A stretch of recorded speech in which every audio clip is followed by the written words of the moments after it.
I'm Allie King, VP of Government Affairs at Forescout, and we have Rick Ferguson, Master of Disaster. Okay. Anyways, so we want to talk about ransomware, one of your favorite topics that continues to be a plague for the Western world. What are your thoughts on what can be done moving forward? Yeah, and certainly if you're unfortunate enough to be hit by ransomware, then you've got to do your initial calculation of, what are my options? And one option is do nothing, right? Remain compromised, do nothing, pay no money, try to recover. Go out of business. Right, go out of business. Did I have the technology and processes in place to be able to recover? Do I have a decent backup regime? Are my backups compromised? Can I tell how far the threat actor has penetrated into the environment? But when all's said and done, the biggest decision you're going to have to make is about the ransom demand itself, right? Do I have the funds to cover this? Do I have the negotiation expertise to talk to the threat actor and negotiate the sum down? Do I have insurance? Did my insurance cover ransom payments, or does it only cover recovery?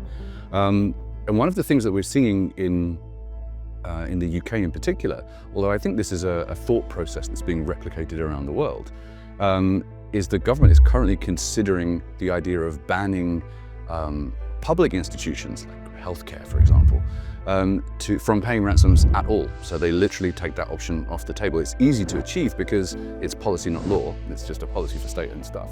And my views on whether or not you should pay the ransom have been well documented, and they remain kind of the same in that, personally, I believe the option of being able to pay the ransom must always remain on the table. It should absolutely be the option of last resort. But when you look at some of the actually very recent ransomware attacks, Change Healthcare is a great example, Synovus in the UK is another fantastic example.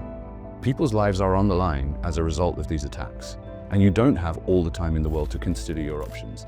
So if you have a choice between paying the ransom or losing a life, that choice to me seems pretty clear. So putting a policy in place that takes that card out of your hand is ill-advised, to say the least. Right. Can you also share your thoughts on ransom payments can be, a tax write-off? Deductible, yeah. For me, that's a crazy situation. It means at the end of the day, the person paying the ransom is the taxpayer, right? Correct. It comes out of the public purse. So there is almost no disincentive for the victim to pay the ransom, particularly if it's a large organization with great tax lawyers and accountants that know exactly how to put that through the books as a tax write-off, and then there's no material loss to the business. So step number one is to remove that from the tax code, right? Just to say that if you get hit by a ransom, that is not the cost of doing business. Right. That is a result of security policies, whether that's around network architecture, data encryption, about securing the perimeter, whether that's around zero trust. There are plenty of options. But if you allow people to get away with not putting in the maximum effort, then they will continue to do that. They will continue to transfer the rest to the taxpayer. Exactly.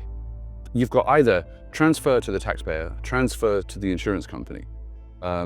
What we need to be sure is that people who are impacted by ransomware, as I said, the payment is the absolute last resort, not actually the route of least resistance.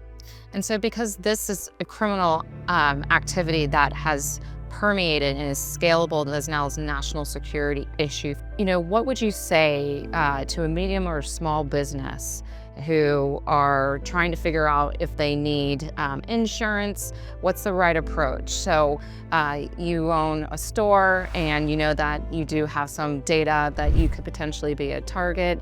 What would you advise them to do? Where can I start? Because it seems like a very big problem. And me being in a school district, because on the other side of the equation, on the power curve, is some very sophisticated nation-state sponsored attackers, and it just seems like not a fair fight.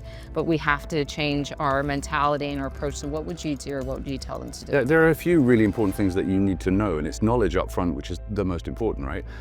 I have this list of my five no's of cybersecurity. It's like know your threat actor, know your risk posture, and so on and so on. The fifth one is know your limits. And I think in answer to this question, that's the most important thing.